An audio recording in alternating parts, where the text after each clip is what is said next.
Happy free day Portugal. তো গতকাল 25শে April ছিল পর্তুগালের দিয়া দ্য লিবার ডে, অর্থাৎ ইন্ডিপেন্ডেন্স ডে বা তাদের স্বাধীনতা দিবস। তো পর্তুগাল প্রায় 1933 থেকে 1974 সাল পর্যন্ত একটা রাজনৈতিক দলের স্বৈরশাসনের অধীনে থাকে। পরবর্তীতে 1974 সালের 25শে এপ্রিল তারা এই স্বৈরশাসন থেকে মুক্তি পায় এবং যে দুইটা ফেজে তাদের এই স্বৈরশাসন হয় এবং তাদের মধ্যে একজন প্রমিনেন্ট স্বৈরশাসকের নাম ছিল সালজার। তো সেই দলটা কী করতো, ধর্মীয় ভাবাবেগকে পুঁজি করে ক্যাথলিক চার্চের সাথে ঘনিষ্ঠ থাকা তাদেরকে এই স্বৈরশাসনকে জাস্টিফাই করার চেষ্টা করতো। পাশাপাশি তারা সকলের মানবাধিকার খর্ব করতো, নারী অধিকার বলেন আর যাই বলেন, সংবাদ মাধ্যমের স্বাধীনতা বলেন বা মানুষের মত প্রকাশের স্বাধীনতা বলেন, এবং তারা একটা গোপন পুলিশি বাহিনী চালাইতো যেটা মানুষকে বিচারবহির্ভূতভাবে গুম করতো এবং সরকারের বিরুদ্ধে গেলে তাদেরকে বিচারহীনভাবে দীর্ঘদিন জেলে রেখে দিত, অনেককে গুম করে দিত।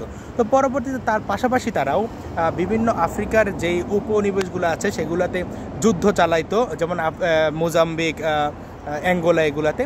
তো এই সব কিছু মিলে তারা পর্তুগিজ সৈন্যদেরকে বাধ্য করতো ওইখানে যে যুদ্ধ করতে এবং সেখানে যুদ্ধ চালাইতে তাদের অর্থনৈতিক একটা ধস হয়। তার পরবর্তীতে সবার একটা বিরূপ যেই মন্তব্য বা যে বিরূপ ভাবাবেগের কারণে 1974 সালের 25শে এপ্রিল সেনাবাহিনী রাস্তায় নেমে আসে এবং এই বিপ্লবটাকে কার্নেশন বিপ্লব বলা হয়, কারণ সেদিন সাধারণ নাগরিকরাও রাস্তায় নেমে আসে সেনাবাহিনীকে একটা লাল ফুল দেয়। এই লাল ফুল মানে হলো কার্নেশন, মানে হলো কর্ণফুলী ফুল, যা বর্তমানে বিপ্লবের প্রতীক। তো ধন্যবাদ সবাইকে।